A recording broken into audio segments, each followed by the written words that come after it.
정부가 다음 주부터 사적 모임 허용 인원을 10명까지, 다중이용시설 영업시간은 자정까지 늘리기로 했습니다. 오미크론 대유행이 완만한 감소세를 보이고 있지만 아직 위험 요인이 남아있어 거리 두기를 소폭 완화한 것으로 풀이됩니다. 취재기자 연결하겠습니다. 신현준 기자.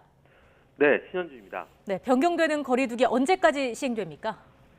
네, 변경된 거리 두기 조치 내용을 보면 사적 모임은 현재 최대 8명에서 10명으로 카페나 식당의 영업시간은 밤 11시에서 자정까지로 확대합니다. 기간은 다음 주 월요일, 즉 4일부터 17일까지 2주 동안입니다. 이번 조치는 지난 2월 18일부터 3차례 조정을 거치며 방역을 꾸준히 완화해 온 데 이은 네 번째 조정입니다. 김부겸 국무총리는 오늘 중대본 회의에서 사회 각계의 목소리를 듣고 대통령직 인수위원회의 의견까지 참고해 심사숙고해 내린 결론이라고 밝혔습니다. 특히 시차를 두고 나타날 위중증과 사망자 증가 우려, 우세종이 된 스텔스 오미크론의 영향, 봄철 행락 수요 등 위험 요인이 남아있어 신중한 결정이 필요한 시점이라고 설명했습니다.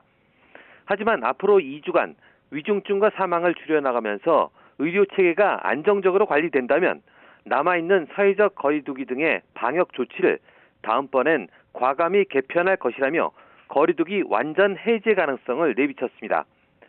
대통령직 인수위가 다중이용시설의 영업시간 제한 폐지를 요청한 데다 소상공인과 자영업자를 중심으로 요구가 거셌기 때문인데요.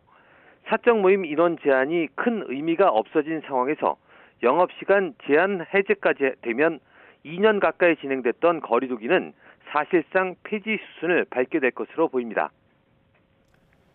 코로나19 신규 확진자는 20만 명대까지 떨어졌죠? 네, 오늘 0시 기준 신규 환자는 28만 273명입니다. 전날보다 4만 명 넘게 줄면서 20만 명대로 떨어졌습니다. 신규 확진자 수는 일주일 전과 비교하면 6만 명 가까이, 2주 전과 비교하면 12만 명 넘게 줄었습니다. 국내 누적 확진자는 1,300만을 넘겨서 국민 4명 중 1명이 감염된 셈입니다. 확진자는 감소세지만 추이가 뒤늦게 반영되는 사망자나 위중증 환자는 여전히 적지 않습니다.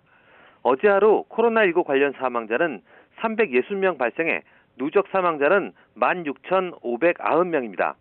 위중증 환자는 전날보다 16명 줄어 1,299명으로 25일째 4자릿수 기록을 이어가고 있습니다. 전국의 중환자 병상 가동률은 전날보다 0.2%포인트 높아져 64.4%입니다.